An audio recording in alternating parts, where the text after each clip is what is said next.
Je suis Maître Philémon Ndambi Wandambi, je suis le vice-cordo de la coalition Lamouka Ville et Territoire de Béni. Je suis également cadre du mouvement de libération du Congo de Jean-Pierre Bemba. Oui, monsieur Philémon, nous sommes à la 6e année d'anniversaire des massacres à la ville de Béni et Territoire. Si vous pouvez essayer de dire ça d'une façon générale, quelle est votre analyse par rapport à cette occasion?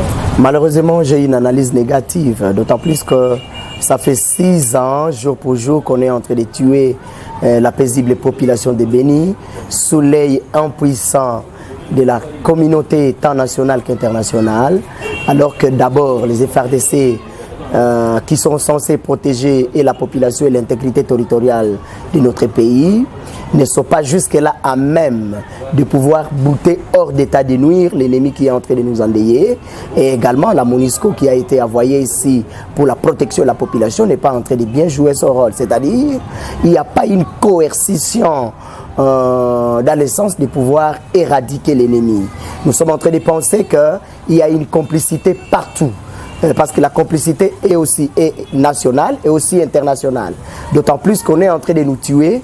Personne n'en fait pas allusion. C'est comme si on est en train de tuer des mouches dans la région de Béni.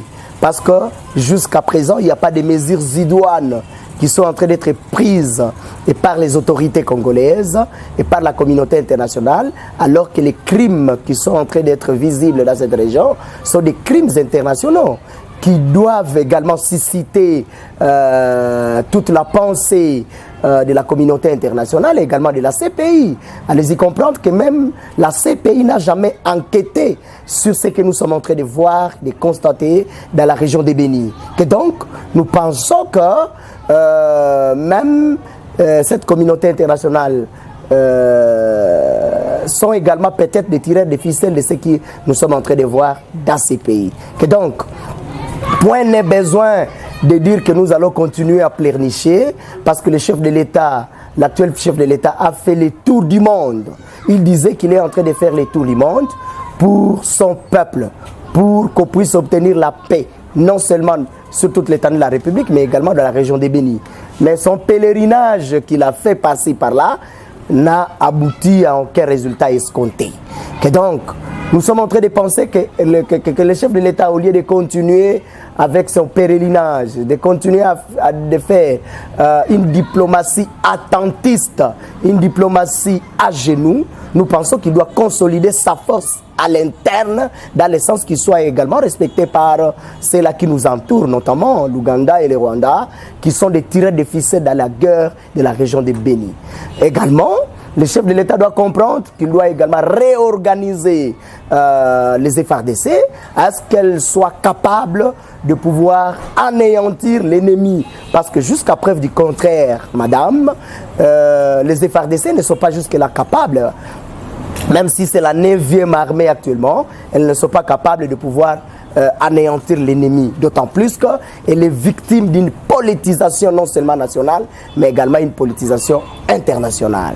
Mais également, nous demandons au chef de l'État de pouvoir collaborer avec ses homologues qui l'entourent, le Rwanda, l'Ouganda, l'Angola et les autres, de faire un dialogue franc et non pas un dialogue de l'hypocrisie, parce que tout simplement ils disent qu'ils vont concourir à ce que la paix revienne dans ces pays, mais jusque-là nous n'avons jamais vu leur volonté abdiquer dans le sens de pouvoir amener la paix dans cette région.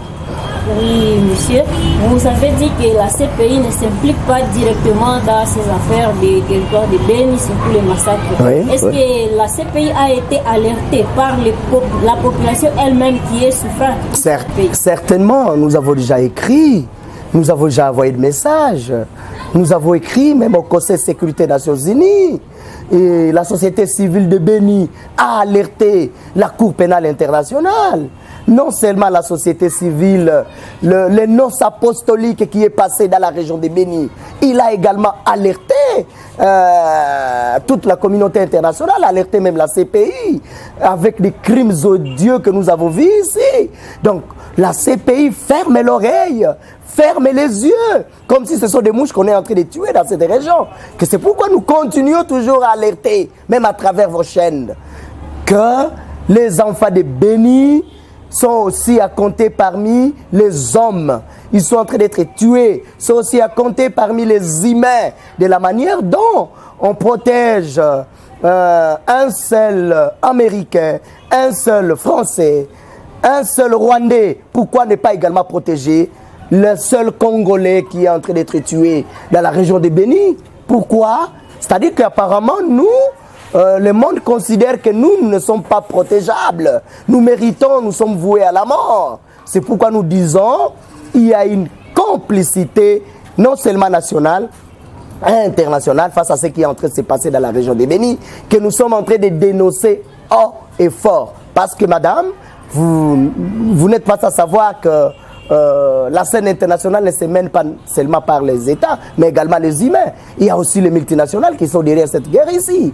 Nous sommes en train de penser que la communauté internationale, l'ONU, peut nous aider à mettre pression sur ces gens-là, à ce qu'ils puissent cesser de continuer à financer, à accompagner ceux-là qui nous tuent, qui continuent à nous égorger. Philémon Ngambilo Voyo, vous dites que le comité international n'est pas impliqué. Comment nous voyons la MONUSCO appuyer les FARDC pour la traque des ADF à Béni? La MONUSCO n'est pas ici pour nous sécuriser. La MONUSCO est ici pour jouer les jeux de cette communauté internationale. Parce qu'avec la mission dans la MONUSCO, avec les résolutions qui ont été votées, on a demandé même que cette MONUSCO puisse agir même avec ou sans les FARDC. Mais on est en train de tuer la population de Béni sous l'œil impuissant de cette MONUSCO. Donc nous pensons que la MONUSCO, sa présence, je ne dirais pas qu'elle est inutile, mais elle est sa valeur, parce qu'elle n'est pas en train de protéger la population. Quel est le bilan que la MONUSCO peut donner? Parce que seulement elle est en train de faire des patrouilles d'urnes ici, tout simplement parce qu'elle jette des pots dans des petits ruisselets de la région de Béni, tout simplement parce qu'elle donne du carburant aux FARDC et à la police. Sinon, nous pensons que la MONUSCO ne doit qu'être évaluée dès lors que la population de Béni aura la paix. Elle a été envoyée pour ça, pour sécuriser la population. Est-ce qu'aujourd'hui, si vous posez la question au Conseil de sécurité des Nations Unies qui a envoyé la MONUSCO ici, est-ce que la population dans ces 6 ans ici, ou depuis que vous êtes là au Congo, la population est en train d'être sécurisée? La réponse, c'est non. C'est pourquoi nous décrions même la présence de la MONUSCO ici chez nous à Béni, et dans la région de Béni, et pourquoi pas en République démocratique du Congo. Donc la MONUSCO est en train de souffler le chaud et le froid à la fois. C'est pourquoi nous disons, au lieu d'être hybride, nous pensons que la MONUSCO doit bien jouer son rôle. Nous devons connaître pourquoi elle est avec nous. C'est pourquoi il y a même une certaine méfiance de la population face à cette MONUSCO-là. Elle est accusée de beaucoup de choses. C'est parce que, bien entendu, sa mission n'est pas tellement claire sur les terrains. Et nous pensons que la MONUSCO doit respecter scrupuleusement son mandat de la manière dont la résolution a été votée au Conseil de sécurité des Nations Unies pour sécuriser la population de la région de Béni. Le chef de l'État était à Goma juste pour la pacification de la région de Béni. Et il a promis s'installer à Goma. Ce n'est pas l'espoir pour les habitants de Béni, ville et territoire. Au-delà de la volonté du chef de l'État, peut-être de pouvoir amener la paix dans la région de Béni, mais il y a aussi une certaine complicité de ceux-là qui l'entourent. Il y a aussi une certaine complicité de ceux-là qui entourent la République démocratique du Congo. Non seulement ceux-là qui l'entourent en politique et dans l'appareil sécuritaire de notre pays, mais il y a aussi une certaine complicité. C'est des FARDC, messieurs les journalistes. C'est pourquoi je pense que la volonté du chef de l'État doit aussi être orienté. Orienté comment? Dans le sens de pouvoir amener les gens auxquels il a confiance dans cette région. Parce qu'il ne connaît pas avec qui il est en train de travailler et comment il est en train de travailler avec ces gens-là. Et donc, il doit sélectionner des hommes de confiance. Ou bien au-delà, nous pensons que si le chef de l'État constate l'incapacité des FARDC dans la région de Béni, dans le sens de pouvoir éradiquer l'ennemi, il doit penser aux forces du type Artemis. À ce que ces forces-là aient une mission bien orientée, une mission bien précise, une mission qui ne doit être suivie que par le chef de l'État. Parce que je vais vous donner un exemple. Lorsque le chef de l'État est arrivé dans la région de Béni, il a constaté que Ebola était là, il a pris une mesure d'urgence. Il a élagué toutes les autres personnes qui étaient là, il a mis la personne de Mouyembe et Ebola n'a plus continué à tuer les gens et Ebola a été éradiqué. Pourquoi cette mesure d'urgence ne peut-elle pas être prise pour ce qui concerne la guerre de la région de Béni? Dans le sens que le chef de l'État puisse y placer les gens qui aspirent confiance, non seulement pour lui, mais pour le peuple de Béni et de toute la RDC. Oui. Autrefois, vous attendez, vous avez parlé de la stabilité du chef de l'État. S'il peut rester, au lieu de faire beaucoup de navettes dans des pays dans le monde entier, et de rester sur place et résoudre les problèmes qui est à l'interne. Quelle est l'analyse profonde que vous voulez amener sur ce point-là? On reconnaît la force de l'homme lorsqu'il est capable de se défendre d'abord lui-même, que d'aller demander que les voisins puissent le défendre. C'est-à-dire que quand l'ennemi est dans ta maison, il ne faut pas laisser l'ennemi dans ta maison et aller chercher le bois pour venir cogner ou frapper l'ennemi pendant qu'il est en train de vandaliser votre maison. Je pense que nous devons créer nous-mêmes une riposte interne. Je demande donc au chef de l'État de créer ou d'organiser une riposte interne à ce qu'il soit respecté par ses voisins, par ses homologues. Parce que je vous dis que c'est très sûr que ces homologues sont les tireurs des ficelles de la guerre de la région de Béni. Je vous donne un exemple. Le cacao à Béni, au Congo, c'est à $2. 2 mètres, vous entrez à Ouganda, c'est $5. C'est une guerre économique qu'on nous impose. La guerre politique qu'on nous impose. Les groupes armés qu'on est en train de créer par-ci, par-là. Ils ont d'autres compartiments avec d'autres pays qui nous entourent. D'autres politiciens d'outre-mer. La guerre sanitaire ici que nous avons vécue ici, si le chef de l'État n'était pas capable à même de pouvoir amener des solutions idoines, elle pouvait également continuer. Et donc, je suis en train de penser que le chef de l'État doit s'assumer. Il ne doit pas pleurnicher, car gouverner, c'est prévoir. Et vouloir, c'est pouvoir. Nous pensons qu'aussitôt qu'il a le vouloir, il doit également augmenter le pouvoir. C'est ça ce que je demande au chef de l'État, que de continuer à pleurnicher, de penser que la paix de la région de Béni viendra par Kagame, viendra par Museveni, viendra par Sepa Lorenzo, viendra c'est pas par Donald Trump. Non, la paix du Congo, de la région de Béni, ne viendra que par la volonté, l'abnégation du chef de l'État, M. Félix Tshisekedi Tshilombo, lorsqu'il va lui-même s'assumer et comprendre qu'il doit organiser son pays, organiser une riposte favorable dans le sens de pouvoir protéger son peuple, parce qu'il a toujours dit que le peuple d'abord. Or, le peuple d'abord signifie servir d'abord le peuple et après se servir après. Et donc, il doit lutter contre tout ce que nous sommes en train de voir dans ce gouvernement, la malversation financière, les détournements, l'essence de pouvoir, l'impunité. Il doit lutter contre tout ça et de pouvoir organiser un État qui ordonne, un État qui protège, et c'est là pour l'intérêt du peuple. Et vous attaquez habitat de Béni, fils de Béni, fils du territoire, pouvez-vous avoir certaines solutions envisageables pour qu'on puisse traquer les ADF qui sont dans la forêt, qui continuent à massacrer toujours la population? La première solution que j'ai, c'est d'abord demander au chef de l'État qui doit se donner, qui doit lui-même comprendre que cette guerre, c'est une guerre de la République démocratique du Congo.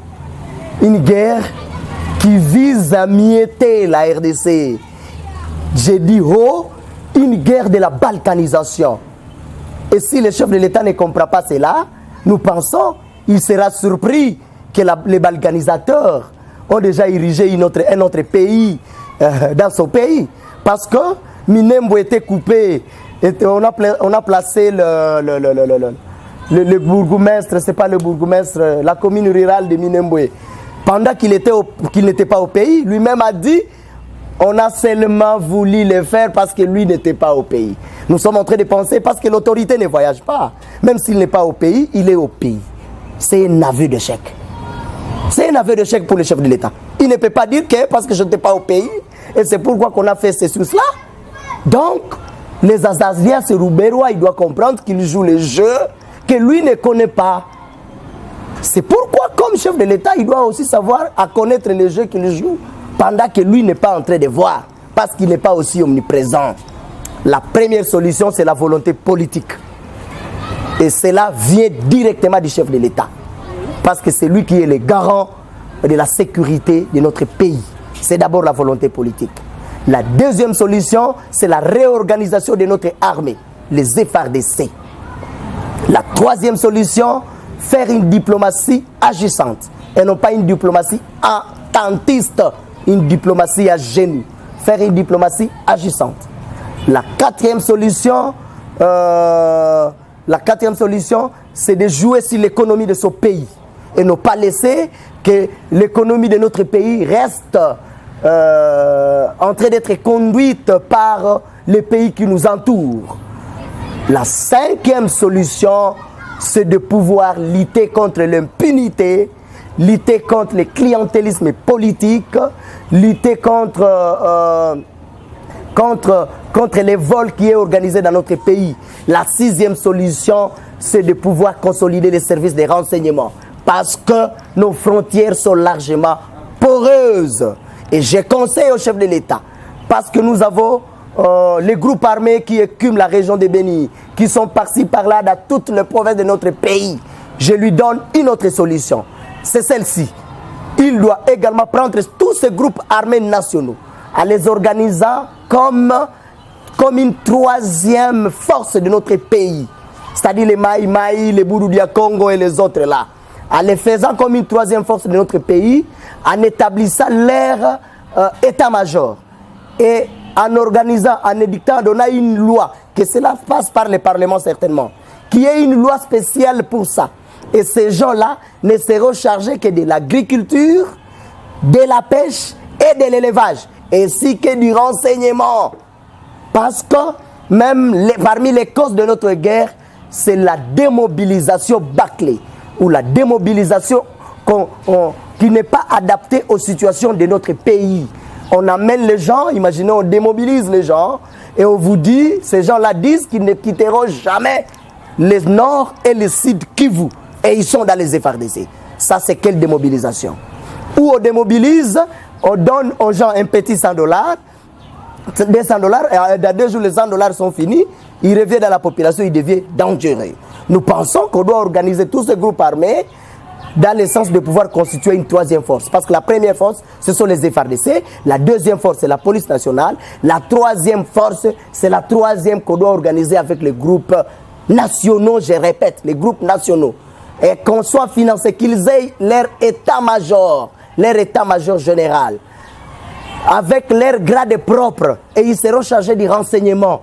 Ce n'est pas à dire qu'on va leur donner une mission de combattre, de jouer le jeu, de combattre, de sécuriser l'intégrité territoriale de notre pays comme les FARDC, comme la Constitution le dit, mais leur mission sera encadrée par une loi. Je répète, ils seront chargés du pêche, de l'élevage et de l'agriculture et à jouer les renseignements dans les frontières de notre pays.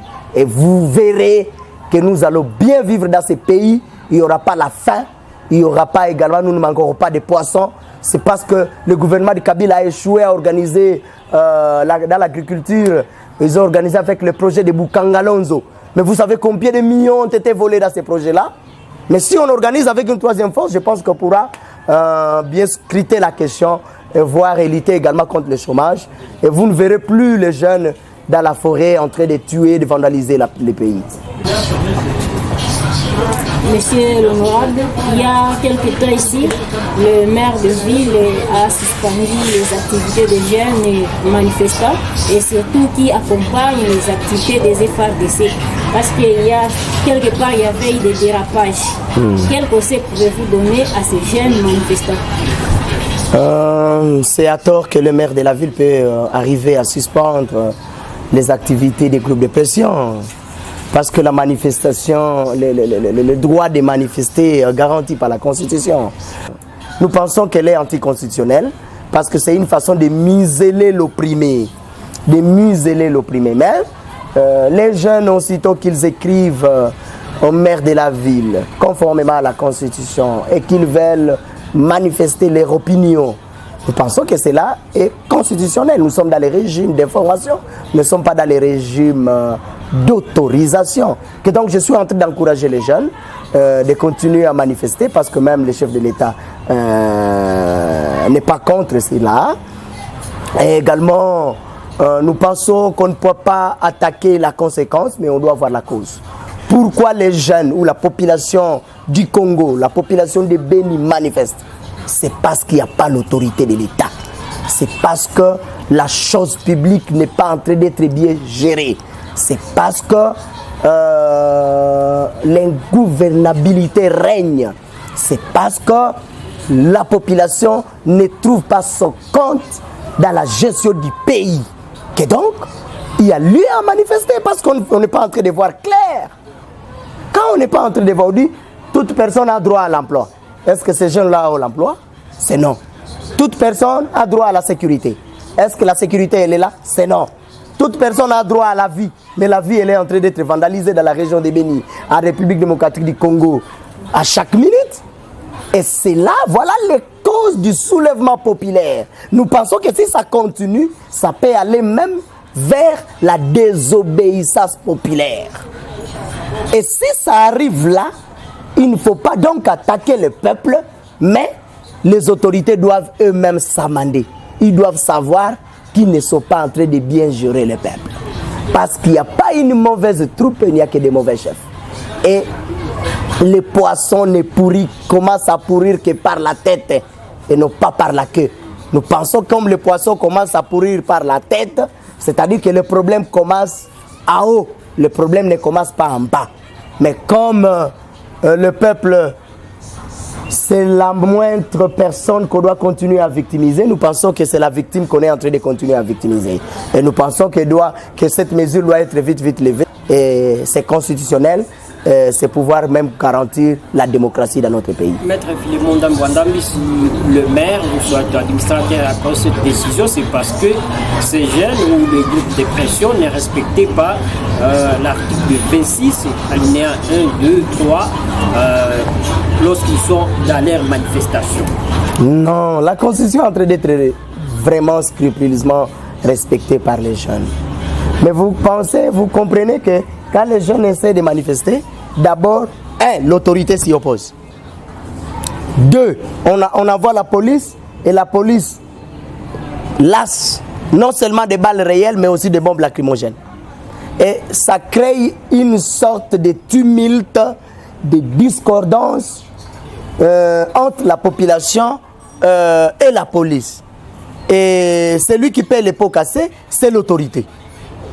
Et l'autorité, au lieu de bien réglementer la chose, prend des décisions.